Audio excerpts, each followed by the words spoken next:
निकालूंगा. Correct you here, then you come.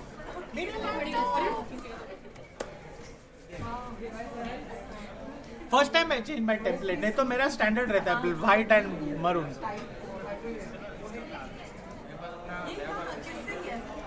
आज को माइक्रोसॉफ्ट वो 365 का अपडेट हुआ ना, तो उसके नए नए वर्जन, उसका एक फॉन्ट है जो किधर नहीं चलता है, तुम्हारे किसी पे चलता है.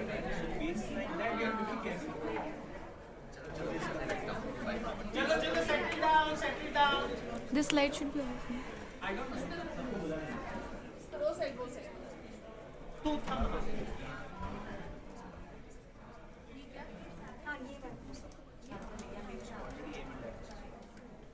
एक राउंड मारना पड़ेगा क्या? डेलीगेट को जरा डंडा मारना पड़ेगा. हाँ, जोर से, एकदम जोर से.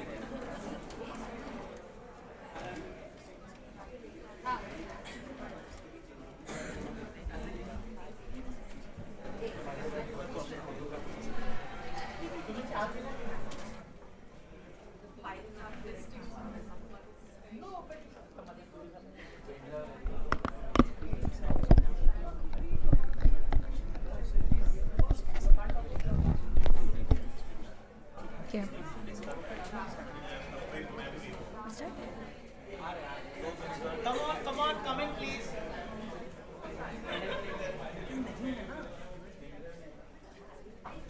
Wait 2 minutes.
Welcome back everyone. I hope you all enjoyed your break and now you all feel rejuvenated. For our next session on copy number alteration detection, I am delighted to invite Dr. Nikhil Patkar to the stage. He will provide us with valuable insights into this critical area of genomic research and its implications on understanding various diseases.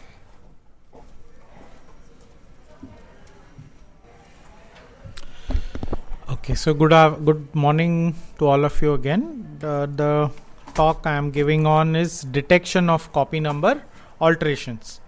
So what is a copy number alterations? They are a class of unbalanced structural variants which include deletions, they include insertions, they include duplications and multiplications of DNA segments. Copy number alterations are just like single nucleotide polymorphisms. They are a part of normal human variation, and there is a 5 to 10% difference in genomic sequences between normal individuals. So this is a large study on proportion of CNVs in normal people, and you can see that irrespective of the chromosome, these copy number alterations, which could be either a gain or loss, are increase in frequency as you approach the centromere of a chromosome. So they are less towards the periphery, and as you come together, these copy number alterations start to increase in frequency across all chromosomes. All right. So copy number alterations are actually not new. We knew of them more than 150 years ago when somebody could figure out that you can stain and you can cells and you can identify chromosomes as well, and then they said ki yes, chromosomes can be increased or decreased, and therefore that was the first form of copy number alteration. So you can look at segments of a chromosome and look at structural abnormalities. This was way back in 68, and then in 1971 a technique that is used even today called GIMSA banding for chromosomes came. Then you had FISH, which was developed in 1982. Again, a very standard technique for detecting copy number alterations in the chromosome. Then you had different developments in technology. You had qPCR with ethidium bromide, that means qPCR on a gel, where, I don't know if you know of this, quantitative PCR can also be carried out on a gel by seeing what is the intensity of staining. So this is very, very old school molecular biology. It got rapidly replaced, called densitiometry, and this got replaced by quantitative PCR using fluorescent probes. And then in the late 90s we had the onset of array-CGH. What this meant is that copy number alterations which were very large in size, now you could detect even smaller copy number alterations. So smaller scale CNVs and so on, and this brought array-CGH, and then subsequently you had SNP arrays, and then you had multiplex hybridization, and then soon this a derivative of this method came called MLPA. Then you have second generation and third generation sequencing. So all of these technologies can be used to detect copy number alterations. Okay. What is copy number alteration?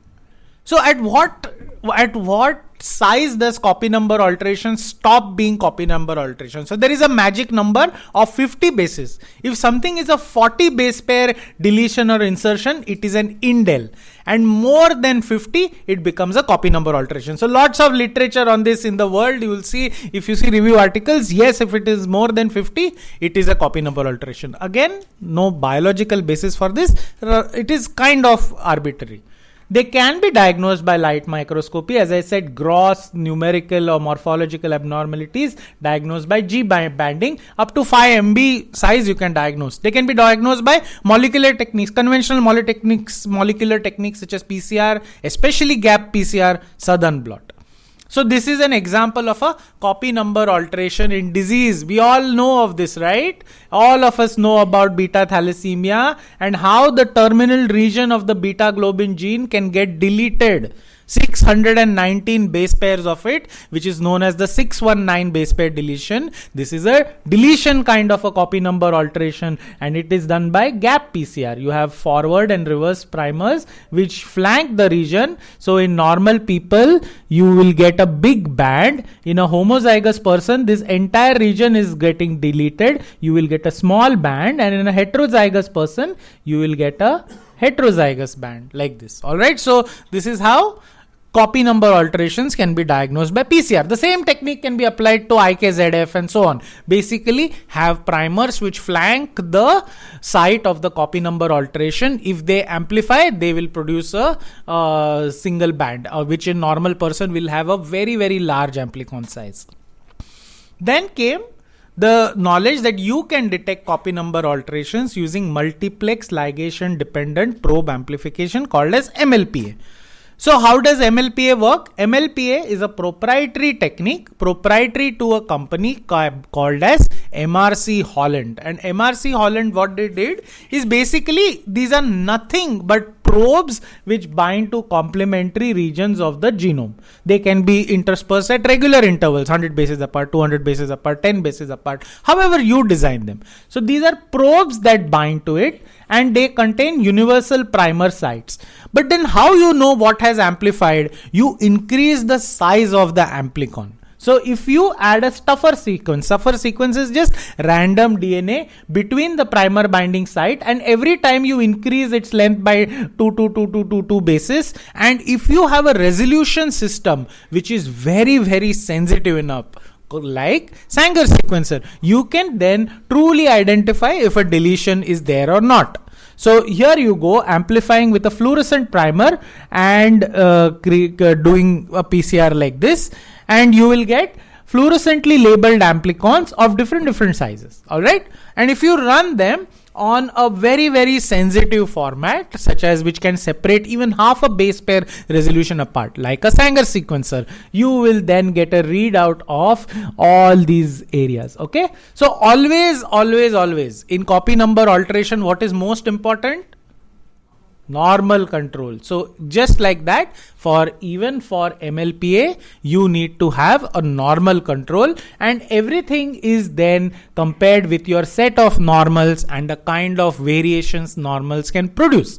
If then your alteration is at 2 standard deviations above or below the limit for normal controls for that particular locus, you can say that the copy number alteration is present. It's not rocket science. So logically from this discussion, what you need to do, it is not one normal, you need to have a set of normals based on which you can do estimations of Gaussian curve. Now we all know from a concept known as central limit theorem that a minimum of 20, ideally 30 normal sets are required for you to establish a Gaussian curve and to say what is the probability of distribution of any sample in a normal curve. So based on that, you get these upper red and blue lines, and you can see that in this chap, what is deleted? I can't see here. IKZF is deleted. Here CDK and 2A, 2B is deleted, and here some RB1 gene is deleted. This is commonly what occurs in BALL, and this is now part of clinical practice. But it is kind of low throughput, but it is also extremely cheap to do. Cheap because there was a technique that came before this, which is called as array-based comparative genomics hybridization. So this was one of the first high throughput methods before these sequencers came into account. What you do, you take a sample and you bind the sample to one kind of a dye. So for example, with sci-fi, and then you take another sample which is a normal, and you label it with another dye called Psi3.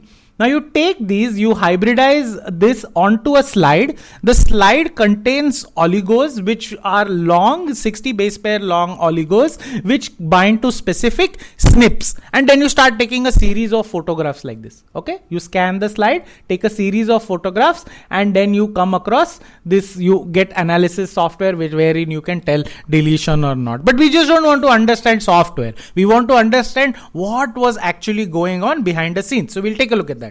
A comparative technology was developed called as SNP arrays. In SNP array, you don't require a second sample. You just take the test sample, hybridize it on the slide to a set of oligonucleotides which are much shorter in length, and there is one dye, and essentially do the same process, and you can see visualization of regions that are there. So we'll come to how this is derived. So in array CGH, single nucleotide of around 60 bases. In SNP arrays, 2 or more nucleotides of different sequences.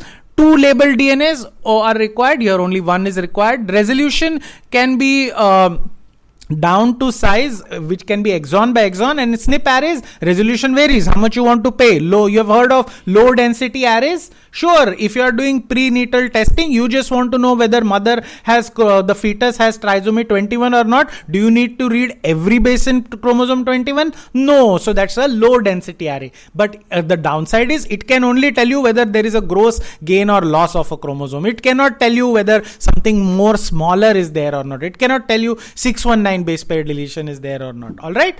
No detection of UPD, uniparental disomy, means what happens if a region of the chromosome which was deleted then got duplicated, you cannot detect it. Where does UPD occur in cancer? It does occur. For example, in CBL gene. All of you have heard of CBL gene, which we see in myeloid malignancies, especially CMML, sometimes JMML. It is a cause of uniparental disomy. So if you have seen NGS reports, you will find CBL array was 70%. Why? Because of this. Okay. So it is able to detect consanguinity and most UPD, and it has limited, you cannot detect SNPs, and there is some very, very unique application to this. All right. So loss of heterozygosity, UPD, LOH is something that can be done only with SNP arrays. So detection of loss of heterozygosity and copy neutral abnormalities can only be done using SNP arrays. So what is copy neutral loss of heterozygosity? Copy neutral means deletion took place but you can't see because whatever deleted got duplicated and now it falsely resembles a normal chromosome. This will be missed by fish. This will be missed by conventional karyotyping. This will be missed by array CGH. Only way to get this info is if you have sequence level information, and we will discuss how these technologies are used in NGS. Before only the patient samples. The SNPs are there for each allele on as a part of the probe. All right. We cannot compare against the normal. Like how we get the ratios on that is different. You have to still run a batch of normals. That intensity has to be established, like till what level it comes. So what is log R ratio? So one of the concepts that you come across when you do copy number analysis is you do log R ratio. LRR or log R ratio is a measure in CNV detection to evaluate relative intensity of a specific SNP. That means if the intensity of a SNP is high or low, you can measure it. So log R ratio is log 2 transform value of normalized intensity ratio. Normalized with respect to the normal sample or a set of normal samples. Okay. So this intensity is calculated by sum of signal intensities for two alleles.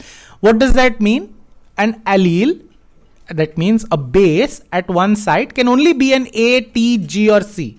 And its alternative allele can be A changing to something else. Alright, A either change to B, A change to T, G or C. So there can be two possibilities of the base, but it can be homozygous or heterozygous. That means there are four eventual outcomes of that one particular base.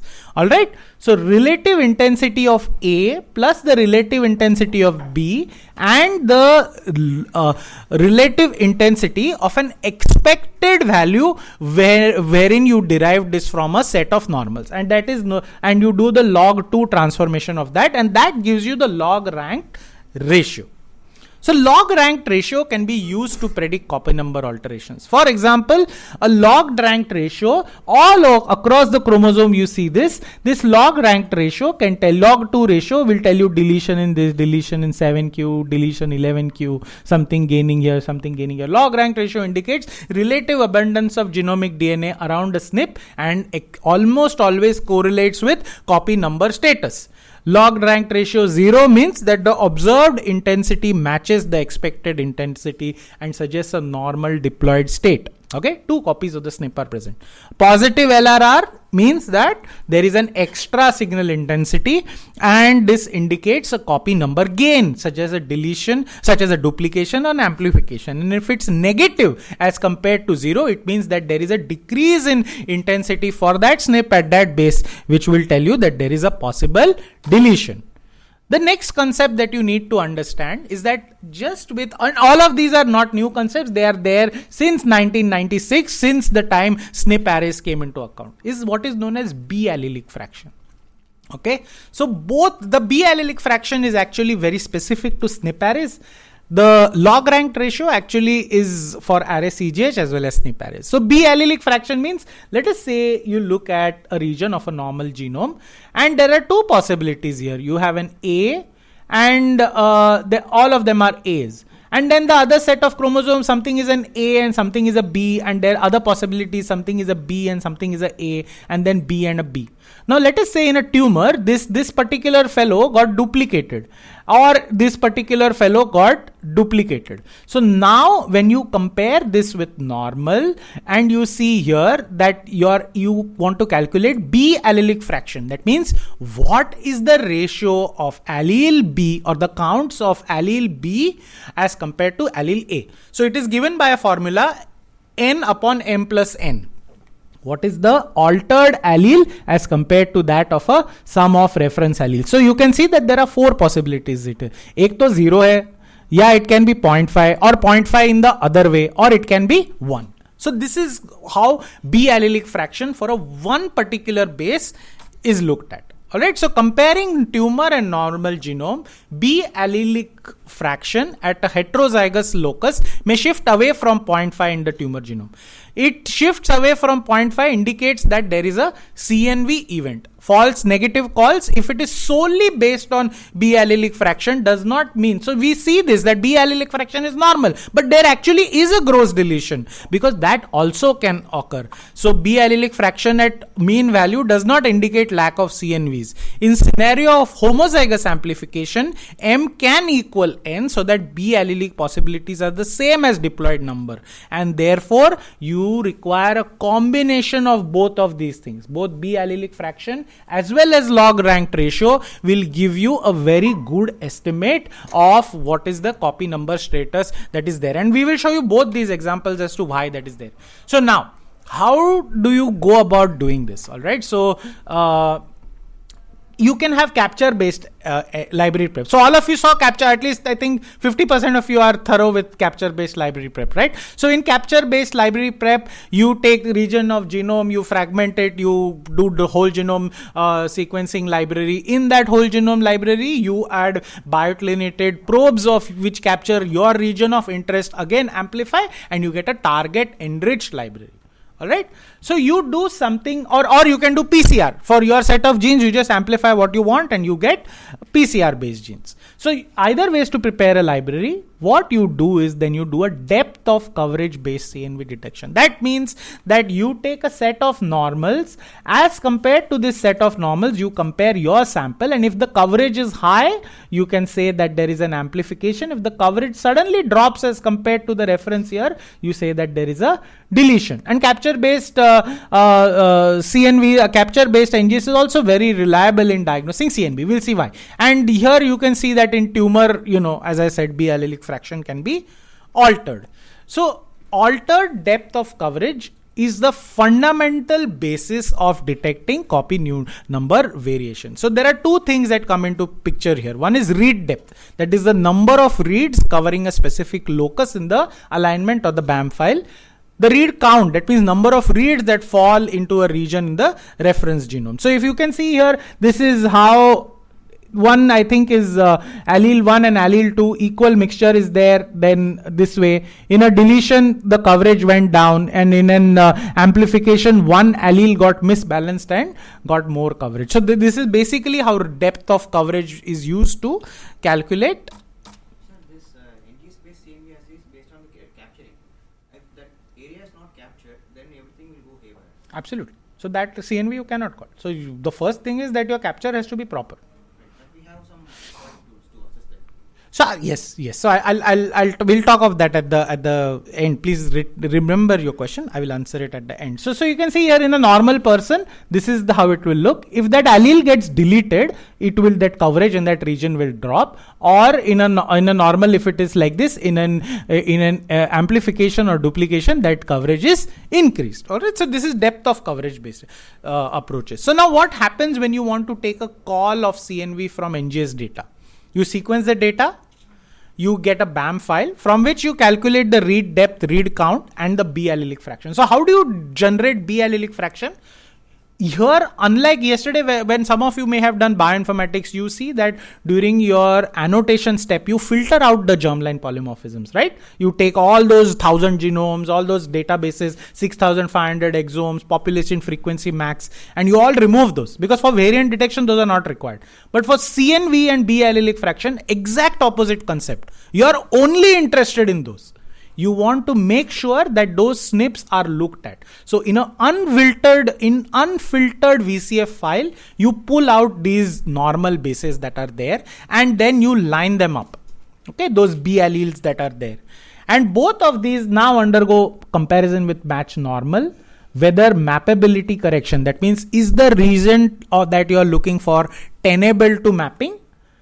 Correct for GC, because as we all know, if the area is low GC, coverage is going to be low. So you need to correct for it. And then you see the distribution of data, distribution of B allelic fraction. But it's not just so simple. So as Arpit said, you have to use statistical methods. Today these are called as machine learning. 20 years ago also these were known, nothing was different, they were called as statistics and mathematics. So these include regression tree analysis, these include lasso regression or probability. Basically what you are trying to do is establish a mathematical model that based on a set of normals, this is the variation that I am seeing, these are the limits of what I am seeing. Now there is an estimate, now there is an alteration here. What is the statistical probability that this is a true event or not? And that is what is called as segmentation. So various different algorithms can be there. You can have hidden Markov model, which are, and CBS. These are the most commonly used things.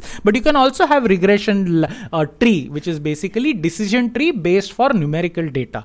And you can have a lasso regression model or a simple probabilistic model to estimate what I am seeing is true or false. All right. And then based on this, you get a p-value. You, based on your normals and quality measures, you establish that, okay, if it is above this, I discard it. If it is below this only, I retain it. Those are the cutoffs. And then you can say a copy number alteration is there or not. And you can get additional information on tumor possibility, heterogeneity, and so on. So most important before doing copy number or before setting up a CNV assay is that you require matched normals. Ideally 20 females because they have both copies of the X chromosome. Okay. Use sequencing data from matched tissue. So doing CNV analysis is expensive business. We do it all the time. Any new assay, gather 20-25 volunteers from the lab, beg of them, bhaiya please blood de do, unka DNA rakho, set a new assay up for this variation, and only then you are beginning to interpret. And also obvious positive control. So your cytogenetics, say deletion, amplification, all that you can take using fish data. Mappability bias. Some regions cannot be mapped to the reference genome. Mappability is defined as probability for a reference genome that a read that originates from it maps to it. GC bias, that means regions that are in having low GC or high GC are going to have altered binding, and those need a form of a GC correction. So most of the bioinformatic tools will have these steps built into it, but when you design an assay for it, when you normalize it or establish a normal batch, a CNN normal batch, you have to do all of these approaches. Then you have segmentation. So segmentation is the process that combines reads from continuous regions to that with determined boundaries. So challenge in segmentation is that the algorithm needs to distinguish data variation by genuine CNV from random effects. What does this statement mean? So what are the possible sources of variation that can arise in CNV, which are not actually truly a CNV? Most importantly, quality of the library. Okay, if quality of library, you take formalin fixed tissue and you compare it to a cell line control, no way it's going to be same, because formalin fixed tissue has been battered and bashed, and you are going to need a separate set of normals which represents those issues. So for FFPE, set up a separate FFPE normal batch. All right. Then you need to also account for coverage. If I say something has 50x coverage and compared to something at 5000x coverage, obviously everything in 5000x you are going to say is amplification, but that is not the truth. You need to normalize the coverage variation into it. So this also has to be built into a model, because this is something that is going to vary from sample to sample. And then somebody mentioned something about whether the mapping took place properly. So whenever you do capture based library preparation, we do something called as HS metrics. So HS metrics, I don't think you have covered this. HS metrics are quality control or a quality metric for how your library was bound to the genome, what was the enrichment efficiency, what part of the genome is bound or captured which is not part of what you have indicated. So those are known as off-target capture effects, and what are the near-target effects. So all of those metrics need to be taken into account. Yes, Neha? Gene expression studies जो हम करते हैं तो उसमें भी normalisation का step होता है, वो भी सिमिलर ही होगा जी, उसमें भी नॉर्मलाइजेशन होता है, but typically there normalisation does take place. There actually the concept of normalisation is different. Here the normalisation is taking place to coverage, okay, or GC or mappability or whatever. in a gene expression number, that normalization is based on statistics. See, all linear data, all data of numbers that you see needs to be normalized to do linear regression or its derivatives. So linear regression will typically normalize itself to the mean or the mode or something of the sample, and based on that it will normalize all targets to the mean, and based on that it will say something is overexpressed or underexpressed. So it is slightly different. That is a mathematics related thing that is slightly different as compared to this.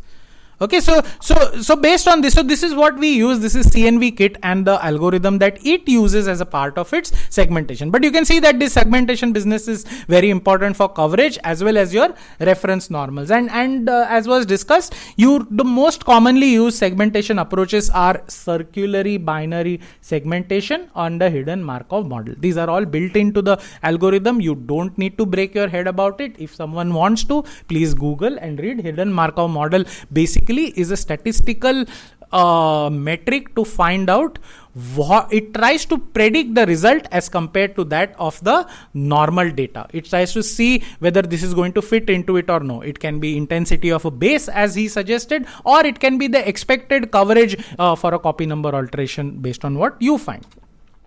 So the most important thing here is to note what is the technology that has been used to prepare libraries, and all of you are aware of this. If you do highly multiplexed PCR amplification, what will happen? It is impossible to cover, it is impossible to control how each amplicon is going to behave, because one amplicon is going to amplify super nicely because it is a great area, it's got the bestest area in the world to bind to, and it's going to try to maximize this info. Whereas the other fellow got unlucky and he got CEBPA amplification and he's just struggling with amplification. All right. So depending on GC rich and all those areas, your coverage will vary. But in capture based, although this is a generalization and is not entirely true, but in a capture based method, generally the uniformity of coverage is maintained. It varies, but it is not as wild as amplicon based methods. So if you want to do amplicon based methods for CNV, you have to put in a lot of money. You have to sequence whole lot of normal controls. So if you speak to iron torrent guys will never tell you छाती फाड़ के कि हम CNV detect कर सकता है. How many of you use iron torrent? Anybody of you has detected MLL PTD? It accounts for 7% of all AMLs in India. Anybody has detected? You've heard of anybody talking about detecting MLL PTD? Because for an amplification based technique, this is something that just cannot be done reliably. Okay, you can still do it for gross abnormalities, but it is not certain. Anybody has done IKZF deletion? No, iron torrent. So it's very difficult to do copy number estimation based on amplification based methods. All right, it's just a problem with the technology because variation in this is quite high. So how do you design a panel for CNV detection? Some patients don't have that on the same run. Doesn't matter. Your reference of normals has been established. I mean, in that same run, if you have other patients, for example, who don't have that same run, can you compare that and have some reference about the coverage of that particular? No. So once your reference of normals has been established, it doesn't matter whether you give it 1 sample, 2 sample or 10 samples.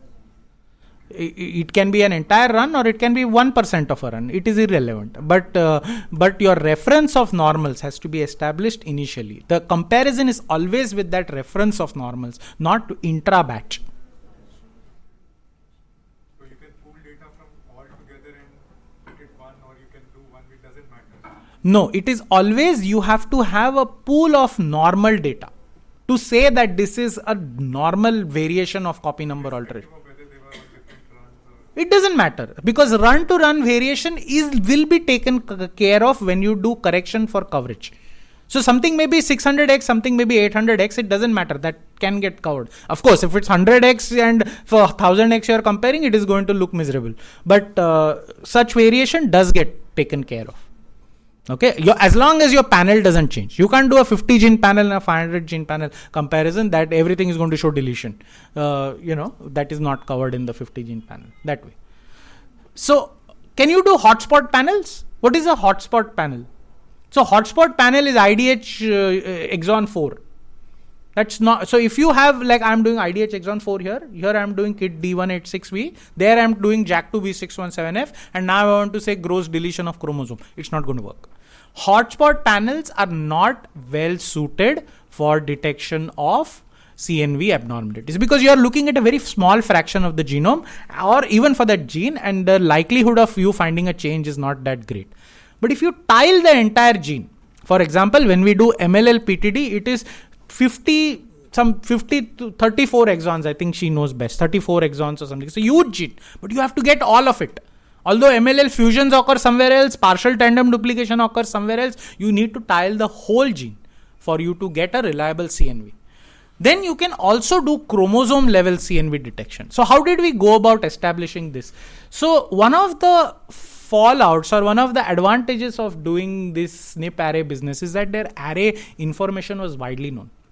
Right? So what were the actual oligonucleotides used to make the array in the SNPs? And these were European and African SNPs. And they were distributed all over in those databases, Europeans or Caucasians and Africans, and they are at a frequency of 30 to 70%. So we took 3,000, there are some 9 or 12,000 of those SNVs. We took 3,000 of them, and all of them are distributed exactly 1 MB apart, which means I am getting resolution every 1 MB apart of the chromosome. And I can tell you what region of the chromosome genome is being deleted exactly. And they were as close to being distributed to 1 MB as possible. So let's see some examples through something that we don't see very often, that is myeloma genomics. So we are all fighting infections all the times for antibodies produced by normal plasma cells. As plasma cells as B cells undergo expansion, they go development from centroblast to centrocyte to memory B cells to undergo somatic hypermutations, then plasma blasts form, they undergo class switch recombination, and from here you get mature B cells. Almost all myeloma abnormalities occur at this stage because of class switch recombination. All right. This is where most of these errors tend to occur, and therefore you have these very unique abnormalities in myeloma of ploidy as well as IgH, because most of this class switch is occurring at the immunoglobulin level. Okay, so this undergoes recombination to make blah blah blah. So at this stage all these problems occur. Okay, so major myeloma initiating lesions are a result of errors in class switch recombination. So this happens because of an enzyme called AID, or activation induced cytidine deaminase, and this process can result in aberrant recombinations with other genomic regions, and there can be translocations as well as there can be gross amplifications deletions like 13q, 1q. There can be hyperdiploidy, hypodiploidy, 17p, MYC translocations, IGH translocations. All of this is happening at this level.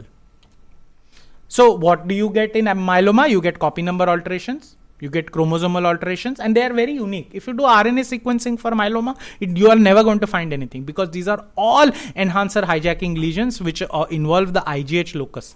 Okay, so no point doing RNA sequencing for myeloma, no point doing RNA sequencing for CLL, mantle. You're not going to get those because they don't result in a chimeric gene transcript. No point doing RNA sequencing for what else I was going to say.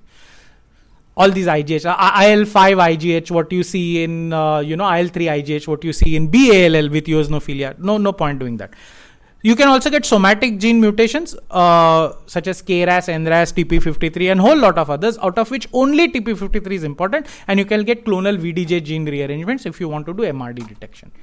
So they are important. Hyperdiploidy, I'm not going to get into the definitions of this, but hyperdiploidy is generally favorable prognosis, and any one of these adverse lesions is inferior outcome. So adverse lesion, adverse translocation with 17p is bad. TP53 mutation is also bad. 1q loss is bad.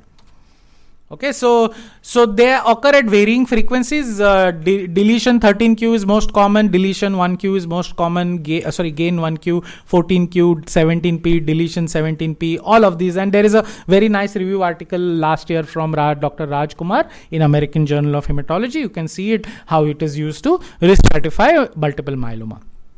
So why you want to do NGS for myeloma? Because all of these actually are tests which require multiple testing to be done. You want to look for CNVs, you have one fish panel. You want to look for translocations, you have second fish panel. But you also want to do TP53 mutations. It doesn't matter whether 17p is there or not. If TP53 is there, it is bad. If TP53 and 17p is there, very aggressive myeloma. Okay, so you want to look at TP53. Also, copy neutral LOH you cannot detect by fish. And today's time and age, especially with targeted therapies, you require to know what is the clone. Because these, once your CD138 CAR, CD38 CAR, all of these things come into the picture, gating for these myelomas is going to be bad. Same thing we're seeing for BALL. Now, for that you require NGS MRD. So there are some papers that have been published. It is not, I'm not speaking from divine intervention. These are some very nice papers. You can please take a photo and review what people in the field have done to make large myeloma based NGS assays. All right. So this is an excellent review which is in clinical cancer research. Please take a look at what people have done. Very large assays, lot of money. America is generally lot of money. All right. So what did we do to do this? So we made a genome wide copy number alteration panel that I described how. A translocation panel where we looked at hotspots of the IGS locus to find out these common set of translocations there. Set a panel of genes to look at VH gene rearrangements, and then only we were interested in TP53 KRAS NRAS. Out of KRAS NRAS just because it is there, but TP53 because that mutation truly matters. Okay. Now when you do CNV analysis, so I'm not going to talk of the rest of the stuff, only CNVs that are there. A normal CNV plot will look like this. See, everything in log R is less than 0.5, less than 0.5, 0.4 or 0.5 is kind of the gold standard. If it is above that, you start to get suspicious. So you can get a digital karyotype from your hematology sample now. So right now what we do is that our entire 135 gene panel for myeloid malignancies has a CNV backbone. So we can tell you not only translocation, we can tell you not only the mutation there, but we can say chromosome 5 loss, this loss, gain in this, we'll see all of that. So 44-year-old male, 18% clonal plasma cells, and look what you see here. There is a gain in chromosome 4, gain in chromosome 6, gain in chromosome whatever this is 8, and then another one in some 11 or something. And it says hyperdiploidy on fish, so you know you're on the right track. Plus additional mutations you can get. You can also say that this is 1P and this is 1Q. So you can also get chromosome, or based on what level you are sequencing, you can get that level specific coverage also. You can say 1P is lost. You can say shortest region of 1P is lost. You can say this particular locus is lost because you have 1 MB resolution. So up to 1 MB, you can say what region is gone or not. So you can see that there is a gain in 1Q here. There is another something, some chromosome, what is this, 6 is it? Yeah, chromosome 6 loss, and there is another one here that is chromosome 13 loss. Okay, so Your X is also minus X chromosome.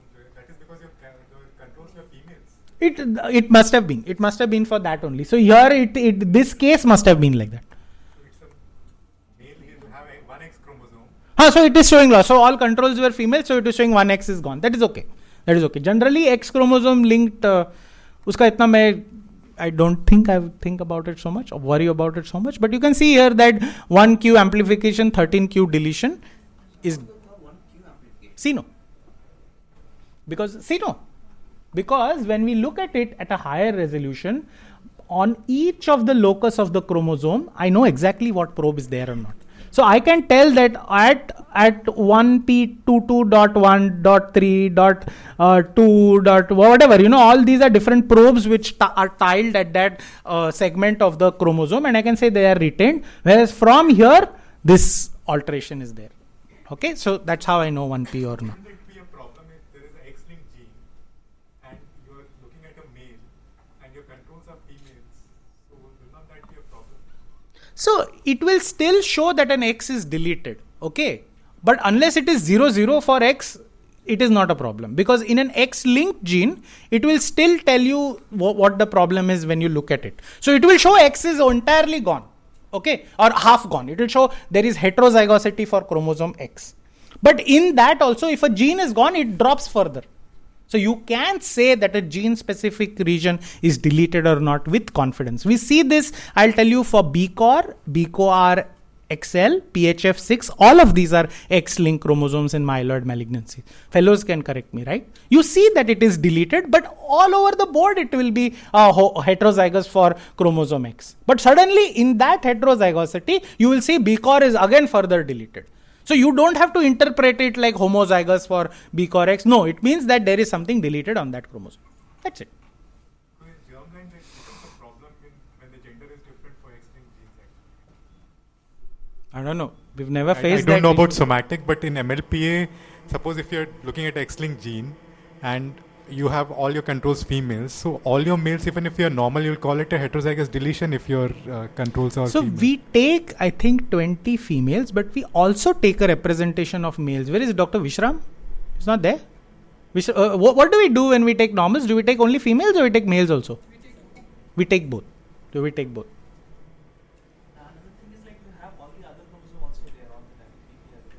No, I'm specifically talking about X-linked genes and okay.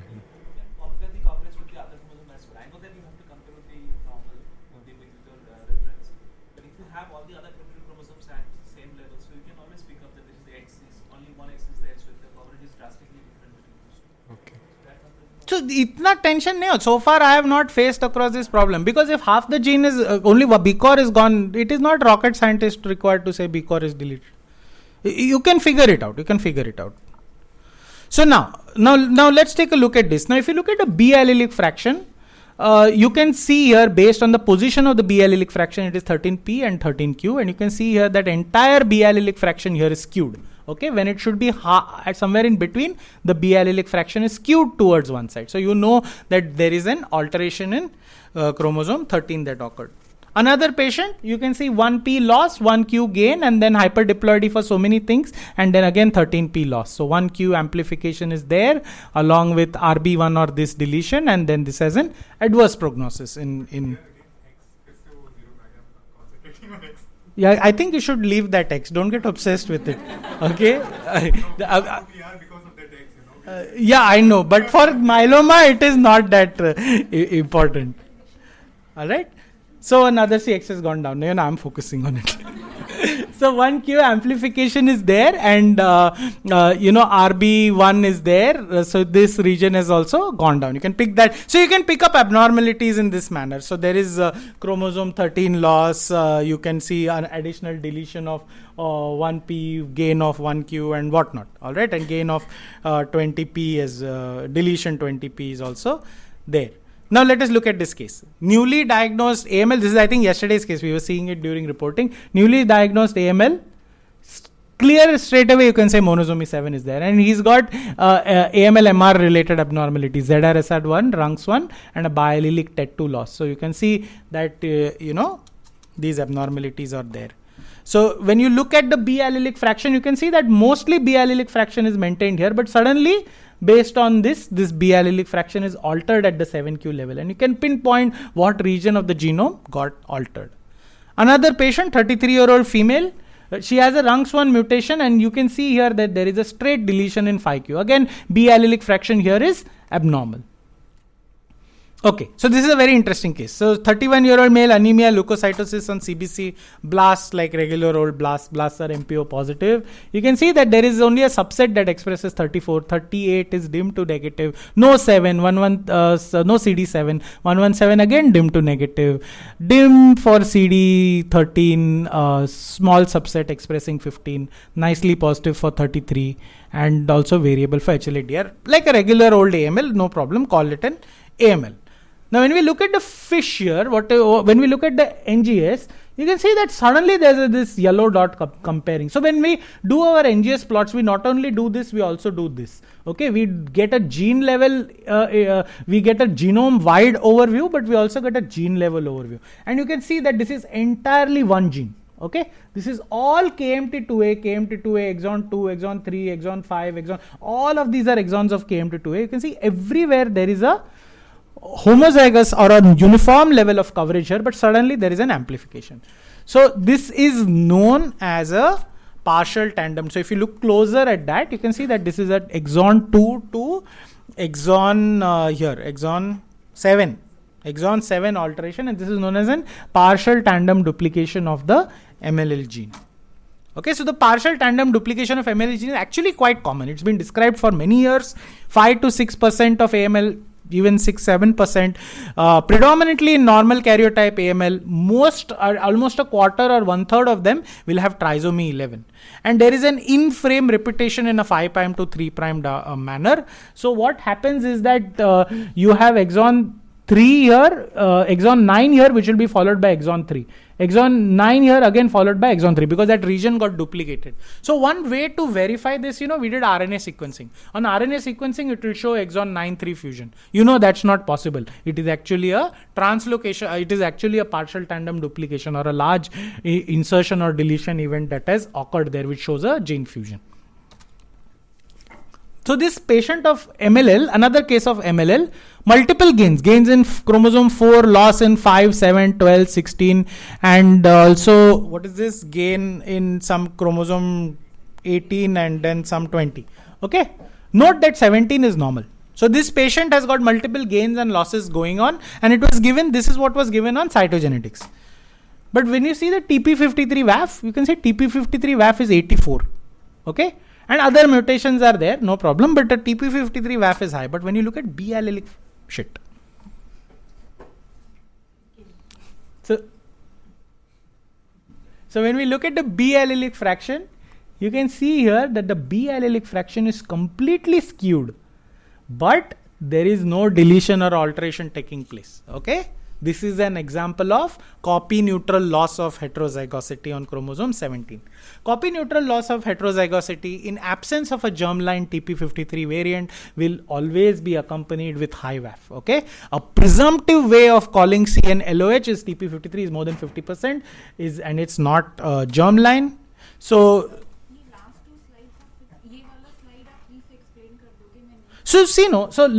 LRR ratio for chromosome 17 here, you can see that it is normal, which means that there is no deletion that is taking place, alright, in TP53. The VAF is high, which means that the allele that is there is homozygous. And it is showing that the entire stretch of chromosome 17q that you are seeing here, this entire stretch of chromosome 17 has only one set of alleles. Means when it expected heterozygosity for the other arm to have a B or an A allele, it is showing that there is an entire stretch of only one allele that is there, which is essentially showing that the B allelic fraction here is altered. And based on this, we can say with confidence that this is copy neutral loss of heterozygosity. That's what this thing is showing. So copy neutral loss of heterozygosity is becoming more and more important. Now, in case you are aware, Dr. Mario Cazzola is going to publish or has published this paper which shows that biallelic TET2 mutations are very important for MDS. Okay, new data that has emerged. We are also seeing this in AML. We are seeing biallelic TET2 deletions. We see biallelic what? We see biallelic, I think, 9p loss or something. Not biallelic, but 9p loss. All my fellows will tell when we saw our AML data. I don't know. They are not talking. All right. So, so we see all these kind of alterations also, and these are new things. Okay. So now there are CNV detection is still, we are getting there, but it's still a pain in the butt. So number one, CNV का भी variation आता है. तो CNV का variation आता है? हाँ? 5 more minutes. I have finished, but so big problem in CNV is just like you have variant annotation. CNV is pathogenic or benign. This also is a problem, and there is an entire standards for ACMG to look at it. How to annotate? We are still not doing this regularly, but you need to, because if you have to apply this, you have to annotate it. How to annotate a CNV? So this is still a concern. You have to annotate according to the breakpoint. You annote SV, what he said, but we are still, the clinical team is behind Vishram. Vishram is leagues ahead. We have to catch up with how to annotate the CNV. And what to do for amplicon-based assays. So some parts of AmpliSec, they are doing it. I spoke to them and they said they used, I think, HER2 amplification. They detect 400 normal controls to establish the normal limits. It's a lot of money that has to go on for an AmpliSec assay. And how low can you go?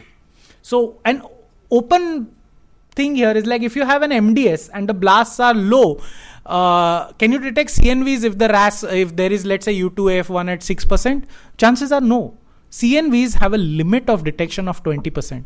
Okay, so this is something that is again a problem.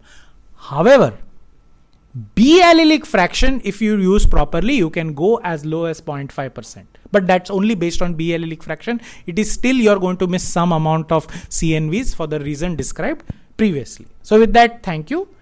And okay.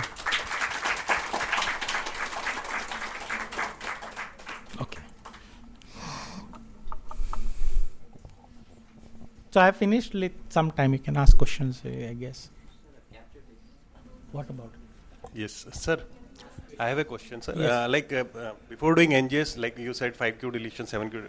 What was the information from the cytogenetic? I've put everywhere. Karyotyping. All that information I put in my talk. Okay. Everywhere I've put cytogenetics. It matches completely. Yes. See, and we find additional things that they missed. Yes. Generally, it tends to match. Like I would say, 90%. What we are finding where it misses is hyperdiploidy. So for some reasons, not all, some fractions of hyperdiploidy we are not able to get right. It will show everything is hyperdiploid. So there seems to be some bioinformatic catch to that. Was there any discrepancy between fish, karyotyping fish and then NGS? Means something new? So fish is more sensitive simply because it gives more resolution. NGS will detect what is there on fish, but will additionally detect everything, which fish is only for 5 and 7, but it will tell you other abnormalities that are there. Karyotyping has a 5 MB or some huge field of resolution. It has to be more than this only to be visible under the microscope. So that way. Thank you. So everywhere there are NGS images. See, hyperdiploidy on fish. Fish shows this. So everywhere those things are mentioned. Everywhere those fish related things are there. Because this is kind of new for us also. So we always keep cytogenetics and fish into account. Correct. How much? Okay. Also, it's a different department altogether. No more doubt? Someone was asking something. No. Okay. You said when there is a difference in the coverage, let's say 600x and 800x, should we subsample it and submit, or the algorithm takes care of it. That will take care of it because normalization of coverage is built into it. However, you need to have a threshold that it is less than this, please discard. So we see this when we report CNVs. If it is like 200x coverage, everything will show up as CNV. And you know that this is not going to be reliable because for all the regions of the CNV, there will be lot of variability. Immediately, please discard this sample. So the efficiency of the capture of the region of interest, it might affect the... So generally, capture efficiency will affect the entire sample. It is a global phenomena for that sample. It is never like only TET2 didn't get sampled very well. It is everything. So if capture efficiency is low, you will straight away pick it up in HS metrics that your off target is very high. So you discard that sample in any way. It is part of your quality assessment. This has not worked properly, discard it. So running of normal controls is a one-time exercise or... One time. For that assay. Or unless something grossly changes, like you are shifting from mini-seq to next-seq or something X, then I think you have to run. One time. Generally, yeah. And between different assays also, if I have a different panel for my...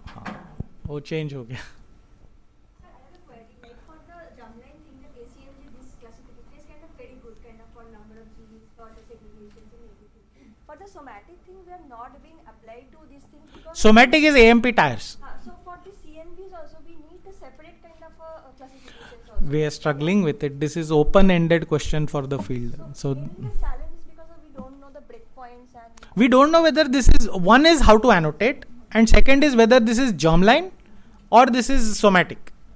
So some things are really obvious. Like I'll never say MLL PTD is germline. I'll say monosomy 7 in AML is germline. How did he live till 50 years of age? So common sense plus gaps in the field. myeloma, again, cell sorting is done for plasma?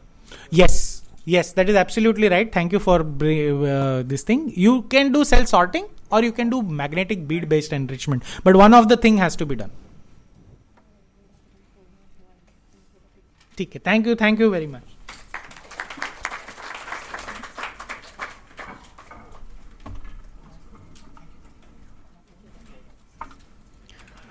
Thank you, sir, for that informative presentation. Your expertise has significantly deepened our understanding of this vital topic. For our next session on detection of fusions and RNA sequencing, I would like to invite Ms. Deepa Tiwari to the stage. She will provide valuable insights into fusion detection techniques and discuss the significance of RNA sequencing in genomic research. So Deepa is a PhD student. Okay, we have 4 PhD students, 5 PhD students in our lab, and flow lab mila ke 8 PhD students. We have suddenly PhD rich.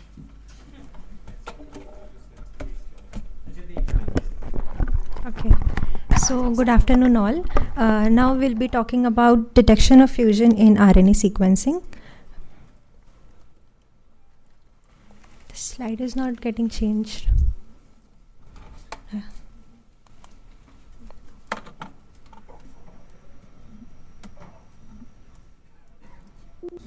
Yeah. So RNA is a single-stranded molecule. It's a polymer of ribonucleic acids. So there are mainly 3 basic classes of RNA. First is the mRNA, which transcribes from the DNA, which contains the genetic blueprint to make the protein. Then there's transfer RNA, which translates the mRNA into the proteins. Then there's ribosomal RNA, which plays an important role in binding the mRNA to the ribosomes. After that, we have other types of RNAs like small nuclear RNA, microRNA, small interfering RNAs, and the heterogeneous nuclear RNA. So now what are gene fusions? So gene fusions and their encoded proteins play an important role, and also they are viewed as one of the hallmarks of cancer. So a fusion gene is a hybrid gene that is formed from an abnormal combination of 2 chromosomes which comes together during the processes like translocation, deletions, or inversions. So how the production of this fusion genes takes place. So one such example, okay, just a second. Yeah. So here we can see there's a reciprocal translocation between the chromosome 9 and 22, which further leads to the formation of PCR-ABL fusion. Then another example of it is the inversion. So herein a segment just breaks off and it attaches here in a reversible manner, leading to a fusion gene. One such example of it is CBFB MYH11.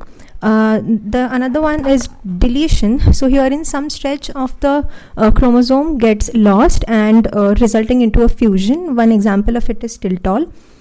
Now, besides the chromosomal rearrangement, RNA processing events such as cis-splicing and trans-splicing also contribute to the formation of chimeric RNAs. So cis-splicing is an RNA processing event that occurs within a single pre-mRNA, and trans-splicing joins the exons from 2 different types of primary mRNA transcripts.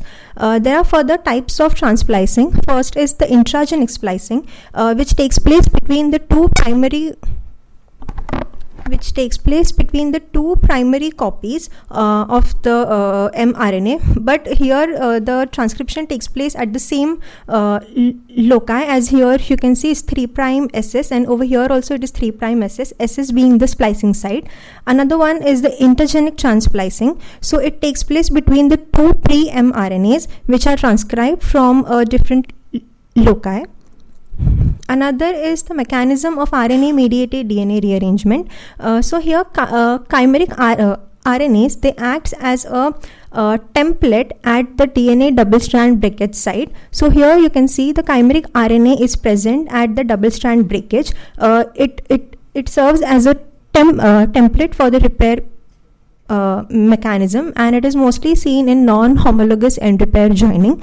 The other one is that the chimeric RNA acts as a scaffold, and it brings the two genome locus of the DNA into very close proximity, further leading it to a breakage, and a fusion gene is formed. Talking about the sequencing development across years, so it was not until the discovery of the double helix structure, which was done by Watson and Crick in 1953, followed by the first generation sequencing by Sanger in 1977. Then from 1990 to 2003, from the launch of the Human Genome Project till its completion. After that, in 2005 and 7, Roche Pyro sequencing and Illumina sequencing was launched, which was based on sequencing by synthesis approach. Followed by, there was the subsequent progress into the sequencing ranging from long read sequencing, having the PacBio single molecule real time, followed by ion torrent, nanopore, spatial transcriptomics, geoslick and geosick and slidesick. Now the question is, why to do RNA sequencing? So it allows the identification of novel protein coding genes, novel protein non-coding transcripts, and it gives the information if there are any novel splice variant present into a particular sample. It allows the quantification of protein coding and non-coding genes. It gives the information about the gene expression level, and also if there are different kinds of isoforms present into a particular candidate or sample. Now talking about the techniques, so the most widely used technique is of the poly A selection. So herein the mRNA, which has a poly A tail, is been enriched by adding oligo T magnetic beads, followed by its purification, and the second strand synthesis takes place. Then A bases are added for its end repair. After that, the adapters are added, which prepares the double-stranded library for double-stranded library to be ready for hybridization onto the flow cell, and then the indexing PCR takes place. Then the sequencing ready library is ready to be loaded onto the sequencer. So this technique is mostly used for sequencing of mRNA, where the main aim is to enrich the poly A tails and to do its subsequent library preparation. The another technique is of ribodepletion. So amongst all the RNA, rRNA are the most abundant ones. It consists of about 80 to 90%. So for the efficient removal of rRNA, so for having a successful transcriptome profiling, one should be able to remove all the rRNAs from the sample. So this technique is basically based on that. So sequence specific probes that can hybridize the rRNA are added, followed by its depletion by adding the streptavidin beads, and the subsequent library preparation takes place. So this technique is mostly used for whole transcriptome sequencing, where the main aim is to sequence the mRNA, the pre-mRNAs, as well as the non-coding RNAs. Then another, we'll be talking about the library type. So there are two types of libraries. First is the non-stranded one. So here in non-stranded one, from the mRNA, first strand is formed. After that, its complementary second strand is formed, and that's how we make the sample stabilize, like the double-stranded structure is formed for the further library preparation. But in case of stranded approach, the aim is to preserve the information which is from the original strand, that is a mRNA fragment. So from mRNA, the first strand is formed, but during the second strand formation, what we do is we add the DUTPs, so that during the PCR amplification, only the first strand gets amplified, which has the original information of which has the original strand information. Then we have the very own Narasimha assay. So herein RNA is used as a template and it's converted into the seed DNA, followed by its fragmentation and repair and tailing. After that, we have the sequence specific unique molecular indices. Then the subsequent target enrichment steps are there, having different rounds of PCR, and then the sequencing ready library is made to load onto the sequencer. The another technique is of RNA prep with enrichment. So herein the enrichment is based on bead linked transposomes which mediate fragmentation and repair tailing and adapter ligation in single step. After that, the indexing PCR takes place. Then all the libraries are pooled and denatured, and then biotinylated probes which are specific for the targeted regions are added, and further they are enriched by adding the streptavidin beads, and after that they are pulled like the DNA is eluted by the magnetic bead based cleanup. So this technique is mostly useful for getting the highly accurate data from low input and FFP samples. Also we can detect the gene fusion in low input.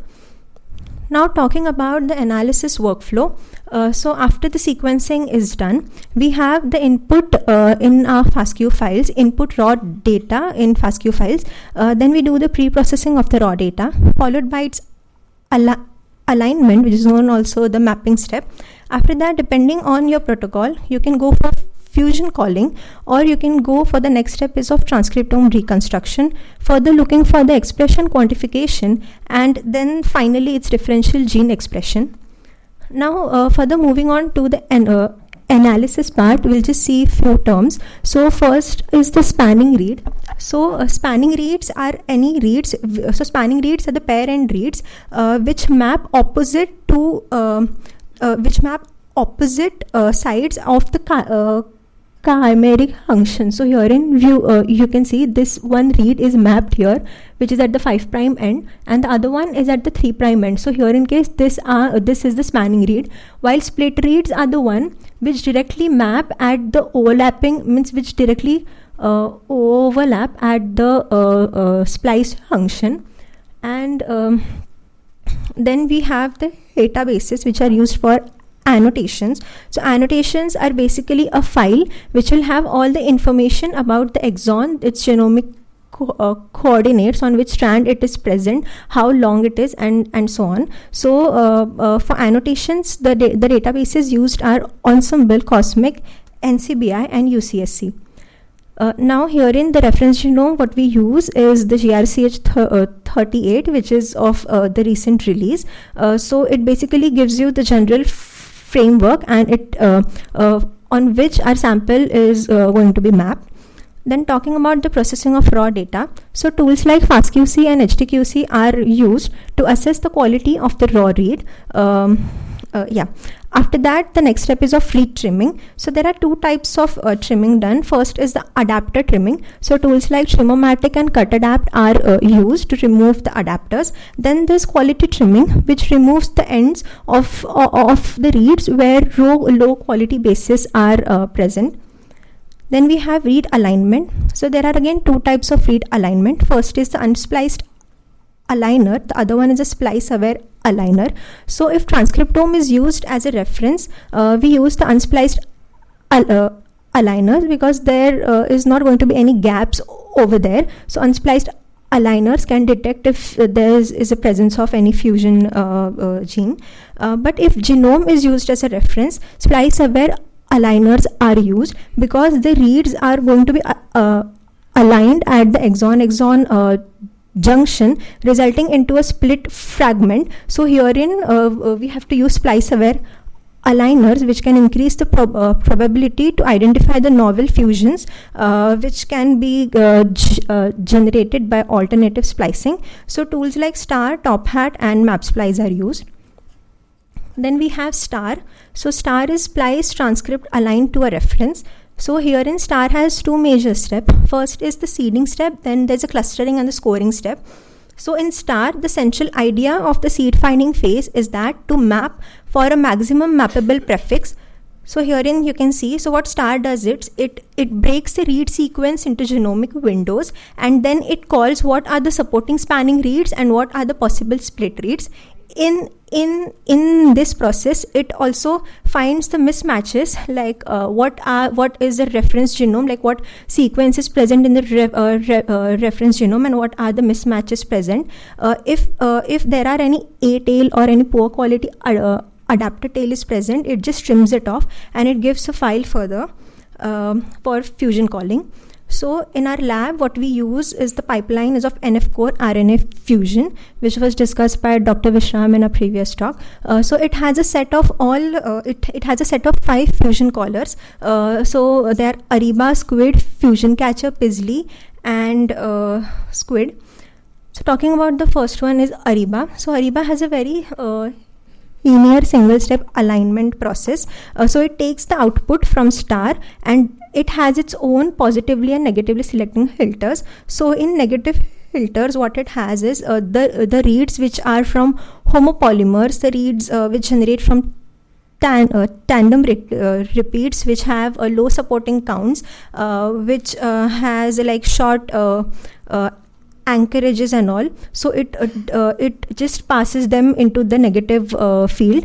It also uses a blacklist which is from Illumina body map to an encode. So this blacklist has a possible a list of genes which are deemed to be artifacts, and depending on that it does its filtering process.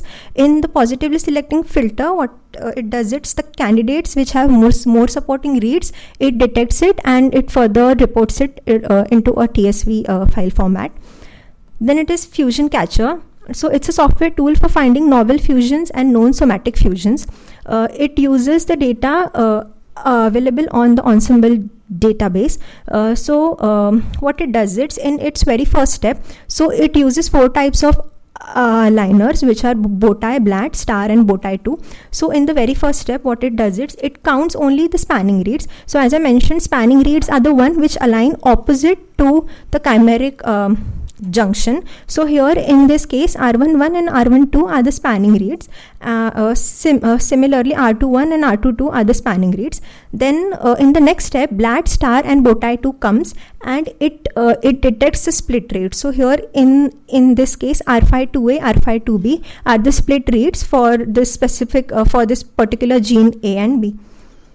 Then we have star fusion. So star fusion again takes the alignment from star and it has its own filtering fusion predictions. First is by grouping by breakpoint proximity. So if there are any split reads which are present into the genomic windows in plus minus 5 base pairs, it calls it as a false read. Then it is accessing strength by alignment evidence. So if split reads are present, so they should have on an average of around 25 base pair from both the sides, then it calls it as a true positive.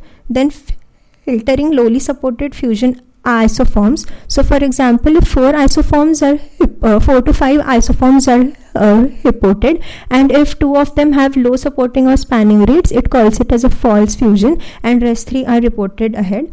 Then it is filtering sequence similar fusion pairs. So if 5 fusions are reported, but if the sequence is same due to any artifacts, it reports it as a false positive because it's run its own blast, and depending on that it gets like no, this is a negative fusion. Then filtering promiscuous fusion pairs. So these are the gene pairs who have multiple fusion partner. So here we can see we have MY, MT and DM. So M is the constant having multiple fusion partners. So it again detects it as a false positive. Then we have Paisley. So Paisley takes its output from the pseudo alignment Callisto. So and it accepts the annotation into the GTF file. So what it does, it is based on K-mer match approach. So K-mer is any stretch of read which is from 3 base pair to 12 base pair. So here you can see one K-mer is matching at exon 2A, the other one is matching at exon 2B, and few stretches matching at exon 3B. So here in this case, first it reads out what are the possible reads. Then in the next step, what it does, it has its own maximum insert length filter. So if 10 base pair and it has a threshold of 10 base pairs. So what it does is now here in exon 2A 10 base pair is matched, and in exon 2B another 10 base pairs are matched, and then it calls it as a split read and it is reported into the data output. Then it is SQUID. So SQUID divides, so SQUID has altogether a different program. So SQUID divides the reference genome into segments, and it builds its own genome segment graph, and it uses the novel integral linear program. So what happens is, here you can see first the reads are aligned, then it does the segmentation of the genome.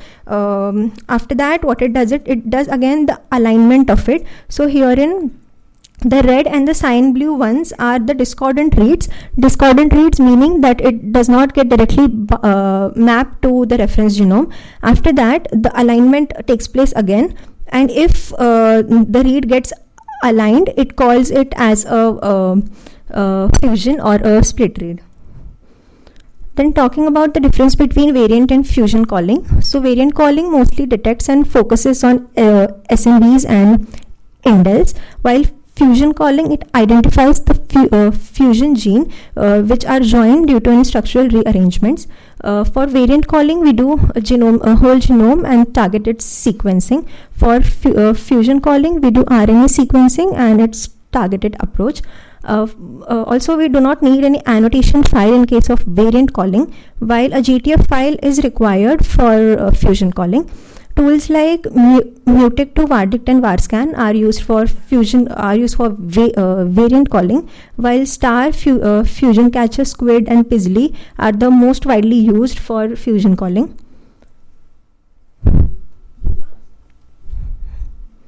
Okay. Then Cosmic is the widely used database for variant calling, while Mittelman and Cure are the databases which are used for fusion calling. Also, variant calling is important to understand the mutational landscape of a tumor. Also, we can identify what are the driver mutations, and further it can help us in targeted therapies. However, identifying biomarkers are important for fusion calling, and further to develop any personalized or precision treatment plan. Then what are the challenges in fusion calling? So it has a very high rate of false positive. So technical errors during the library preparation or while sequencing or while mapping can result into the artifacts which can be further called as a fusion. So also there are software specific false positive, as every software has its own threshold, so it can call it as a fusion, but in reality it is not the real fusion.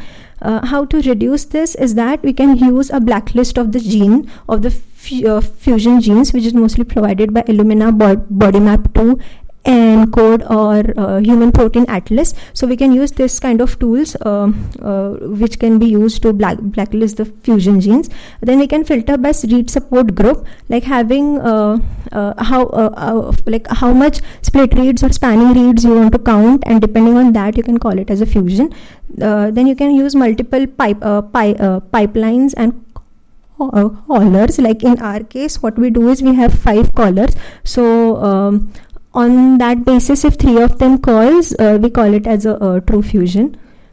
Okay, so in RNA sequencing, it's very hard to detect the IGS related fusions. The reason is no chimeric transcript is formed, so it's little difficult as discussed by sir in the previous talk. Like DNA based assay has to be made. Impossible. Okay, sorry sir. So it's impossible to detect IGS related fusions by RNA sequencing. So the databases used for fusions are the Hittelman, Cure, Fusion Database, and Cosmic. Now we'll take one case. So this is a 9-year-old BLL case. So in this, the cytogenetic report was negative for common fusions, but after doing the RNA sequencing, we have got TCF3 HLF fusion. Now the criteria what we use in our lab is, since we have 5 callers, if more than 3 callers have called it, we call it as a true positive, and the spanning unique reads should be more than 5. And further we see the fusions on Mittelman and Cure database. So this is the fusion report what we get. So in this, as you can see, like all the 5 of them have called this as a fusion. It has the total hits and its confidence score. Then this is the fusion report which is produced after fusion calling. So herein we can see this is the TCF exon gene, and this is the HLF gene, and here is the fusion breakpoint leading to a fusion gene. Then we further look for this on Mittelman database which can give the information like where it is present, what is the abnormal translocation, and in which type of cancer it is present. Lastly, thank you.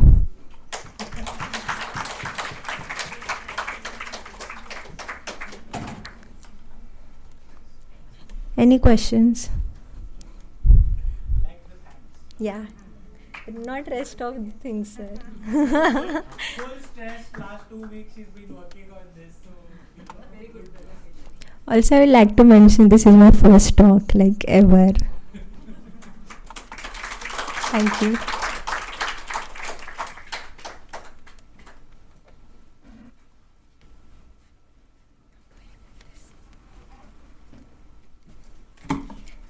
Thank you, Deepa, for your detailed presentation. It's now time for lunch, and I invite you all to head to the cafeteria. After lunch, at 2 p.m., we will switch batches. So today, the batch 2 will continue with WGS library preparation, while batch 1 will focus on bioinformatics, QC, and processing. I also request everyone to get their laptops tomorrow. Thank you.